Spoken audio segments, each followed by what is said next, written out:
अस्सलाम वालेकुम एवरीवन। तो हम कर रहे थे जीआईटी सर्जरी में लिवर, जिसमें अगला टॉपिक है hydrated disease of liver. I told you already कि हमारे पास ये जो हेमीपिक लिवर एब्सेस है और जो आपका पायोजेनिक एब्सेस है, हाइड्रेटेड डिजीज, ये बहुत ज्यादा सिनेरियोज में आती है।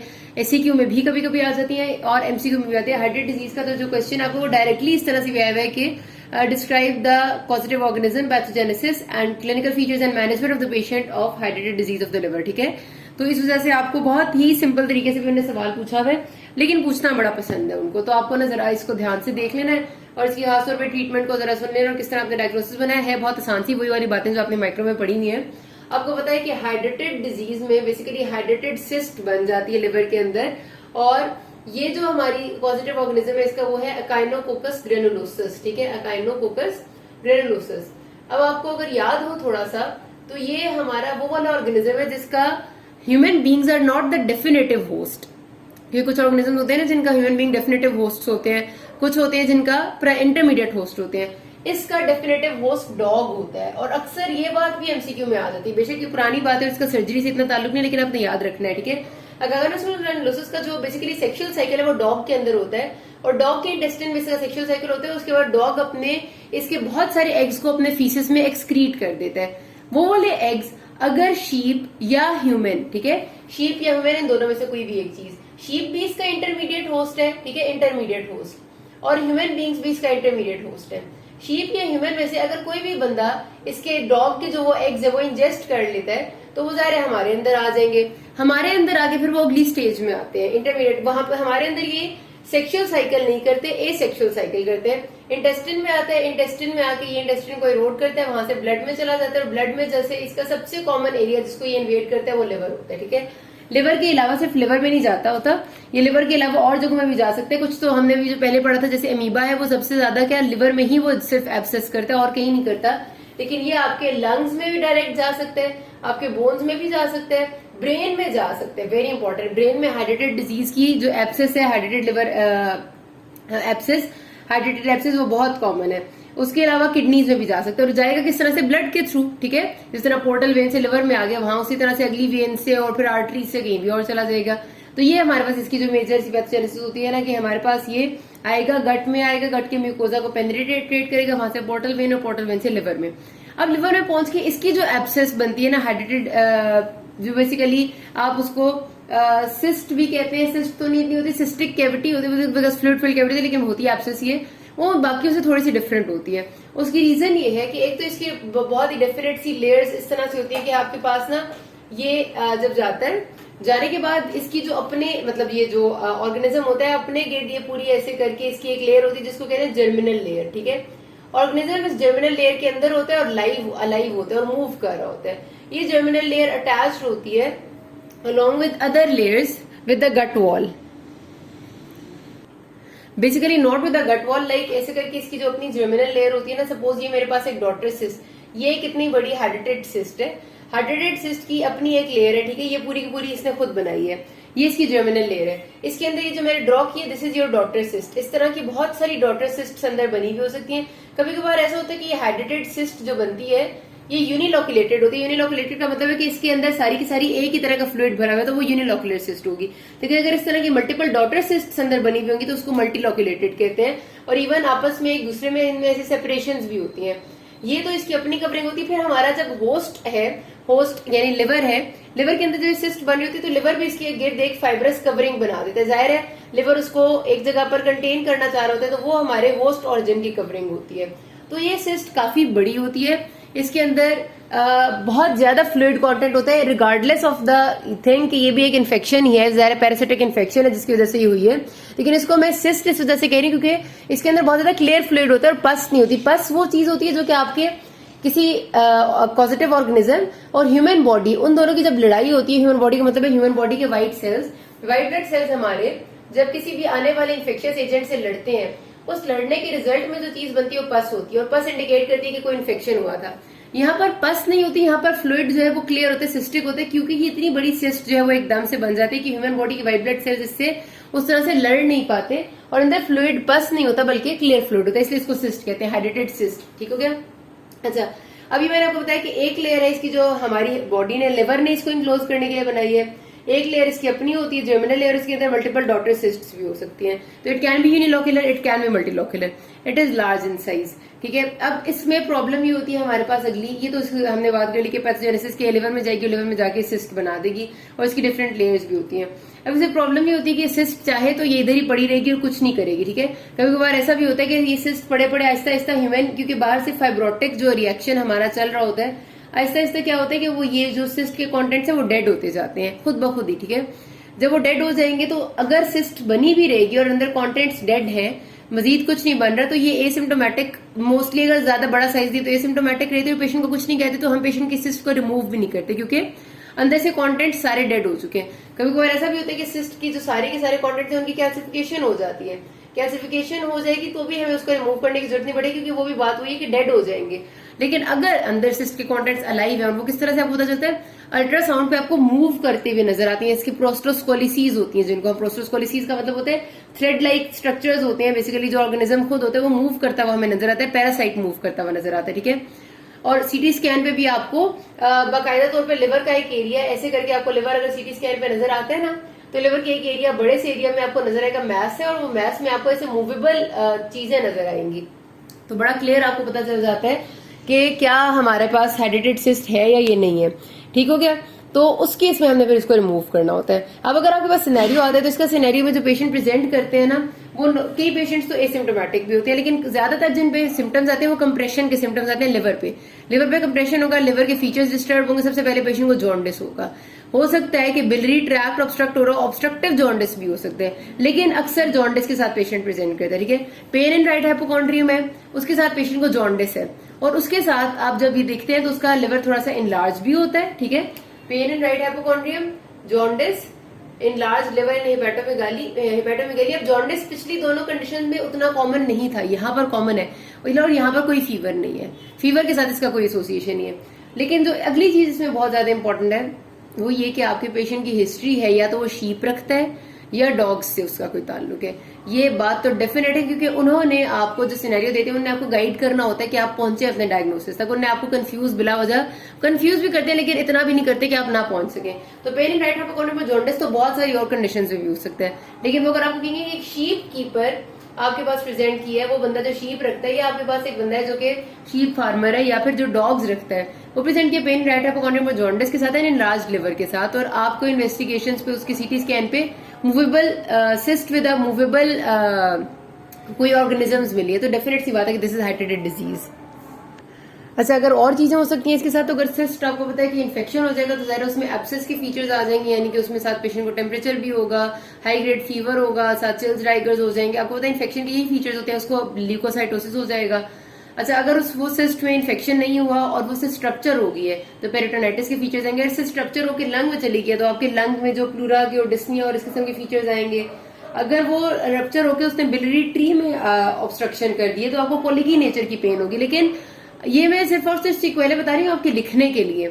आपके पास जो डायग्नोसिस आता है ना वो इतना कॉम्प्लिकेटेड नहीं आता, क्योंकि जाहिर है मैंने आपको बताया उन्हें आपको गाइड करना होता है। तो शीप कीपर या शीप फार्मर या फिर डॉग कीपर है, पेन हाइपोकॉन्ड्रियम जॉन्डिस है। ठीक है, शीप कीपर वो आपको बिला वजह नहीं बताया करते।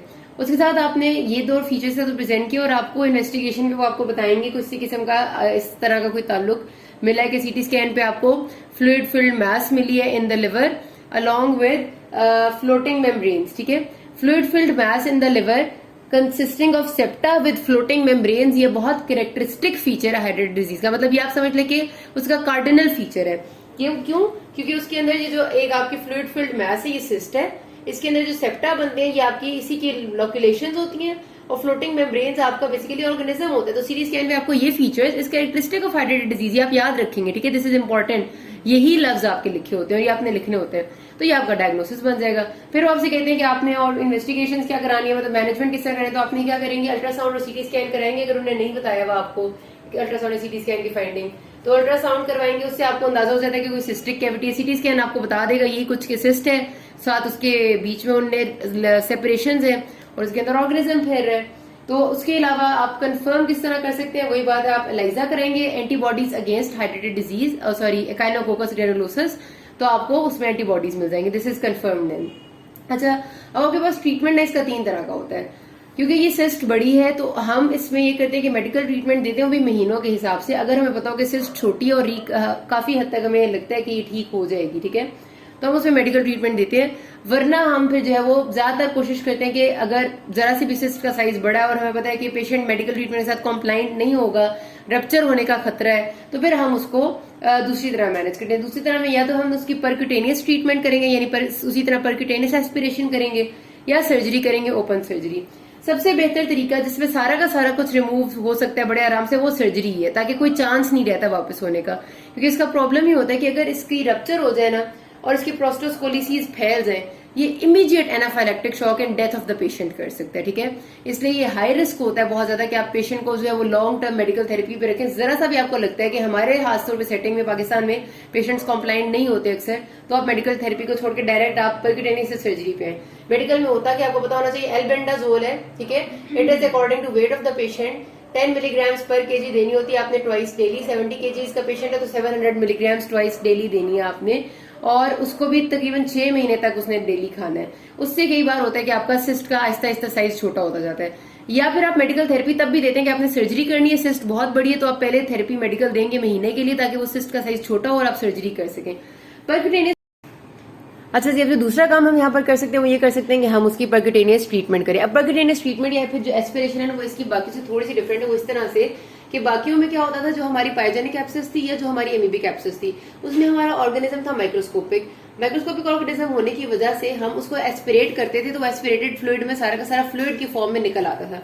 यहाँ पर जो हमारा ऑर्गेनिज्म है ना वो थोड़े बड़े साइज का है और वो अलाइव है, वो ऐसे मूव करता हुआ आपको सीटी स्कैन में नजर आता है, तो हम उसको सारा सिर्फ एस्पिरेटेड फ्लूइड में नहीं निकालते, हम उसके लिए करते हैं पेयर। ये टेक्निक आपने जरूर याद रखनी क्योंकि ये सिर्फ स्पेसिफिक है आपकी हाइड्रेटेड सिस्ट के लिए। पेयर स्टैंड्स फॉर पंक्चर किया, पंक्चर, एस्पिरेशन, इंजेक्शन, री एस्पिरेशन, ठीक है। सबसे पहले आपने पंक्चर करना है, अल्ट्रासाउंड गाइडेड आप टेक्निक होती है, आप अपना कैनुला लेके जाते हैं, उसे पंक्चर करते हैं, अंदर सिस्ट के चले गए, ठीक है। सिस्ट के अंदर से आप एस्पिरेट करते हैं, आप एस्पिरेट करते हैं, जितना फ्लूइड हो जाएगा वो आ जाएगा। उसके बाद आप इंजेक्शन देते हैं। इंजेक्शन किस चीज का? किसी भी स्कोलिसिडल एजेंट का। स्कोलिसाइडल कुछ लोग कहते हैं, कुछ लोग सिडल कहते हैं। हमारे पास हमको पता है कि जितना भी इसके अंदर ये जो सारा का सारा मैस और फ्लूइड बना हुआ है इसको हम स्कोलिसीज कहते हैं, ठीक है। सिस्ट की जितनी भी यहाँ पर वो अंदर जाके चीजें बनाते हैं उनको हम स्कोलिसीज कहते हैं। तो उन स्कोलिसीज को जो चीज मारती है वो स्कोलिसिडल होती है, ठीक है। तो कोई भी स्कोलिसिडल एजेंट जो कि उन स्कोलिसीज को डेड कर देगा उसका इंजेक्शन हम इधर दे देंगे, ठीक है। इंजेक्शन देंगे तो अंदर जितने भी अलाइव ऑर्गेनिजम्स होंगे वो सारे डेड हो जाएंगे। फिर हम री एस्पिरेशन करते हैं, यानी दोबारा एस्पिरेट करते हैं और काफी हद तक ऑर्गेनिजम्स निकल आते हैं। फिर हम दोबारा इंजेक्शन देते हैं, दोबारा री एस्पिरेशन करते हैं। ये तरीका हम तब तक करते रहते हैं जब तक कि हमारे पास जो बाहर हम दोबारा री एस्पिरेट करें वो बिल्कुल क्लियर ना निकले, ठीक है। उसके अंदर कोई ऑर्गेनिज्म ना हो, हमें कंफर्म हो जाता है कि आप सारा का सारा अंदर से हमने मवाद, सारा फ्लूइड, सारे ऑर्गेनिजम्स निकाल दिए। फिर हमने इस कैविटी को छोड़ देना है, छोड़ना नहीं होता। मतलब इसके अंदर हम क्या करते हैं, एंड में जब सारा क्लियर हो जाता है फिर हमने, क्योंकि कैविटी है ना इसके अंदर हम नॉर्मल सलाइन डाल देते हैं, ठीक है। क्योंकि जाहिर है नॉर्मल सलाइन का क्या फायदा होगा कि आहिस्ता आहिस्ता आहिस्ता आहिस्ता करके ये जो सिस्ट है ये खुद ब खुद रिग्रेस करेगी और नॉर्मल सलाइन ब्लड में एब्जॉर्ब होता जाएगा कि नॉर्मल सलाइन से तो हमें कोई मसला नहीं हो, तो डैमेजिंग नहीं है। तो ये ओके हो जाता है टेक्निक से। पहले ये टेक्निक जरा कम अच्छी थी जब हमारे पास अल्ट्रासाउंड गाइडेड नहीं होती थी। अल्ट्रासाउंड गाइडेड है तो काफी अच्छी है, लेकिन स्टिल चांस वही है कि हम ब्लाइंडली कर रहे हैं। ब्लाइंडली इस हिसाब से कि हम डायरेक्ट ग्रॉस एग्जामिनेशन तो नहीं कर रहे, तो डिजीज अंदर रह जाने के चांस होते हैं, एनाफाइलेक्टिक शॉक होने के चांस होते हैं कि अगर आपने सही तरह से नहीं किया और एस्पिरेट करते हुए आपने कहीं पर स्कोलिसीज को इधर उधर गिर गए, आपको नहीं पता चला, हो सकता है लिवर पे गिर गया, यहाँ पर गिर गया लिवर की इस जगह, तो वो आपको तो नहीं पता चलेगा, वो वहां पर नया सिस्ट बन जाएगा। तो इस वजह से ये बड़ी खतरा होता है। इसीलिए इस कहते हैं कि हमारे पास हाइड्रेटेड सिस्ट में ना जो बेस्ट और मोस्ट एफिशिएंट तरीका है वो सर्जरी है। आप कोशिश करें कि अगर आपके पास पेशेंट नॉन कॉम्प्लाइंट है और आपको जरा सा भी शक है या फिर आपके पास स्किल ज्यादा नहीं है, क्योंकि ये परक्यूटेनियस ट्रीटमेंट पेयर में स्किलफुल बंदा चाहिए, तो आप सर्जरी करें। सर्जरी में भी दो ऑप्शन होती है, कंजर्वेटिव सर्जरी होती है, क्रिटिकल सर्जरी। कंजर्वेटिव सर्जरी का मतलब ये होता है कि हम मैक्सिमम कोशिश करें कि जितना कुछ अंदर कंजर्व रह सकते और हम सिर्फ डिजीज टिश्यू को निकालें। रेडिकल सर्जरी का मतलब होता है to extracting the disease tissue along with some portion of the normal parenchyma to eradicate all the disease, ठीक है। अब कंजर्वेटिव में हम क्या करते हैं, हम सर्जरी करेंगे, हम खोलेंगे, लिवर सामने आएगा, लिवर में सिस्ट नजर आएगी, उस सिस्ट को हम खोलते हैं, ठीक है। ये सिस्ट बनी हुई है ना, इस सिस्ट को ओपन करते हैं और ओपन करके उस सिस्ट के कंटेंट्स को हम सारों को निकालते हैं। यानी कंजर्वेटिव सर्जरी में हम पूरी की पूरी एज इट इज सिस्ट नहीं उठा के निकाल देते, हम सिस्ट के सारे कंटेंट, सारे ऑर्गेनिज्म को निकाल देते हैं, ये हम काम करते हैं। और उसके बाद हम सारी की सारी सिस्ट, तो अब जाहिर है वो जो एक कवरिंग सी है, जो कवरिंग है जो कि हार्मफुल नहीं है, वो अंदर रह जाती है, उसके अंदर हम ओमेंटम पैक कर देते हैं। ओमेंटम क्या है? Omentum is basically type of flap of peritoneum, ठीक है, उससे कोई फर्क नहीं पड़ता, वो एक पेरिटोनियम टाइप की कवरिंग है। यहाँ पर एक जो खाली कैविटी बन जाएगी, अब जाहिर है मेरा ये लिवर है, सपोज लिवर के अंदर यहाँ पर सिस्ट थी, यहाँ से हमने सब कुछ निकाल दिया, लिवर के अंदर तो एक कैविटी रहेगी ना, तो उस कैविटी को फिलअप करने के लिए हम ओमेंटम से पैक कर देते हैं। हमारे पास ओमेंटम यानी पेरिटोनियम काफी ज्यादा प्रेजेंट होता है, जो अच्छा वेस्कुलर पोर्शन होता है वो हम इधर पैक कर देते हैं, ताकि यहाँ पर ब्लड सप्लाई भी रिस्टोर हो जाए और यहाँ पर दोबारा टिश्यू बन जाए। लिवर का टिश्यू दोबारा रीजेनरेट कर जाता है, कुछ नहीं होता उसे। तो ये हो जाता है हमारी कंजर्वेटिव सर्जरी। कंजर्वेटिव सर्जरी बहुत ज्यादा हाई रिस्क होती है, क्यों? क्योंकि आपके पास जो इसके अंदर स्कोलिसीज प्रेजेंट है, वो आपका जरा सा भी अगर सर्जरी करते हुए आप उसे निकाल रहे हैं, आपने सिस्ट खोली हुई है ना, आप उसे निकाल रहे हैं और वो गलती से भी लिवर के ऊपर गिर गया, इधर उधर गिर गया, वो उसी जगह पर पेनिट्रेट करके नई सिस्ट बना देगा। इसलिए एक तो सर्जरी करते हुए आप ये करते हैं कि कोई भी स्कोलिसिडल एजेंट, यानी हमारा नॉर्मल सेलाइन भी स्कोलिसिडल एजेंट होता है, आपका जो पोविडोन आयोडीन, जो आप पायोडीन इस्तेमाल करते हैं, वो भी स्कोलिसिडल होती है। आप एब्सोल्यूट इथाइल अल्कोहल ले लें, वो भी स्कोलिसिडल है, यानी जो आपकी नॉर्मल वो स्पिरिट होता है। तो आप कोई भी स्कोलिसिडल एजेंट को गॉज में सोक करें, जिस तरह आप समझ लें पायोडीन को गॉज में सोक करके जो आपकी सिस्ट है उसके आसपास जितना एरिया है, यानी जितना लिवर का एरिया आपको नजर आए, उस सारे में आप वो गॉज पीसेज रख देते हैं। उसका फायदा ये होता है कि अगर आपका गलती से कोई सिस्ट का कंटेंट आसपास गिर जाता है ड्यूरिंग सर्जरी, तो ऐसा ना हो कि वो वहां पर दोबारा रीजेनरेट करने लग जाए और वो ये जो आपका स्कोलिसिडल एजेंट वहां पड़ा होगा, पायोडीन है या आपकी नॉर्मल सलाइन है, वो उसको वहीं पर मार देगा। तो ये बड़ा जरूरी होता है, बहुत ध्यान से सर्जरी करनी होती है। फिर भी देयर इज अ चांस कि आपकी डिजीज कहीं ना कहीं रह ना जाए, उससे फिर बेहतर तरीका ये होता है कि आप रेडिकल सर्जरी करें। रेडिकल सर्जरी में फिर आपके दो तरीके हैं। एक तो ये कि आप पेरिसिस्टेक्टमी करें। पेरिसिस्टेक्टमी का मतलब है कि आपने सिस्ट को एज इट इज पूरा का पूरा निकाल दिया, आपने सिस्ट को खोला नहीं है, आपने लिवर, आपने एब्डोमेन ओपन किया, ये लिवर है, यहाँ सिस्ट पड़ी हुई है, आपने बिल्कुल सिस्ट के मार्जिन से उसको उखाड़ा है, मोबिलिटी की, और पूरी सिस्ट आपने निकाल ली। उसको कहते हैं पेरिसिस्टेक्टमी, कि आपने सिस्ट एज इट इज निकाल के बाहर कर दी, ठीक है, अलॉन्ग विद द पेरिसिस्टिक जो उसकी कवरिंग थी, मतलब कवरिंग समेत आपने पूरी सिस्ट निकाल दी। दूसरा तरीका होता है लिवर रिजेक्शन। लिवर रिजेक्शन का मतलब ये होता है कि आप सिस्ट और उसके आसपास कुछ सेंटीमीटर्स का लिवर भी रिमूव करें, लिवर का नॉर्मल टिश्यू। इसका फायदा ये होता है कि आपको 100% श्योरिटी होती है, क्योंकि ये ज़ाहिर कैंसर तो नहीं है ना कि यहाँ तक भी फैला हुआ होगा, यहाँ भी फैला होगा, सिस्ट है, तो आप 100% श्योरिटी होगी आपको कि आपने सिस्ट और उसके आसपास की सारी डिजीज टिश्यू को रिमूव कर दिए और आपने कुछ भी अंदर खराब नहीं छोड़ा। इसीलिए इसको रेडिकल सर्जरी कहते हैं, जिसमें हम सारी डिजीज टिश्यू को रिमूव कर देते हैं और क्यूरेटिव ट्रीटमेंट होती है। तो ये लिवर रिजेक्शन है। तो लिवर रिजेक्शन बेसिकली मतलब आपकी सारी की सारी डिजीज को रिमूव करना है। तो ये ज्यादा बेहतर है इन द टर्म्स ऑफ कि डिजीज अंदर नहीं रहती। लेकिन वही बात है कि डिपेंड करता है कि लोकेशन ऑफ द सिस्ट क्या है, साइज ऑफ द सिस्ट क्या है, उसके हिसाब से हम सोचते हैं, और पेशेंट की कॉम्प्लाइंस कैसी है और उसकी विल क्या है, ये सारी चीजें मैटर करती हैं। क्योंकि जाहिर सी बात है कि अगर आप रिजेक्शन कर देंगे तो उसके बाद अब प्रॉब्लम ये हो सकती है कि हो सकता है आपने रिजेक्शन की और बाइल गॉल ब्लैडर उसके बहुत करीब हो, तो आप गॉल ब्लैडर को आपने डैमेज कर दिया और गॉल ब्लैडर की वजह से बिलियरी लीकेज हो गया। और आपको पता है कई बार ऐसा होता है कि सिस्ट ने ना कनेक्शन बनाया हुआ होता है बिलियरी ट्री या गॉल ब्लैडर के साथ, फिस्टुला बना हुआ होता है, ऐसे एक ट्रैक बना हुआ होता है, आपने वो ट्रैक भी काटना होता है और उसको सूचर्स लगाने होते हैं जहां पर आपने छोड़ा है दूसरी तरफ, ताकि वो दोबारा से लीक ना करे।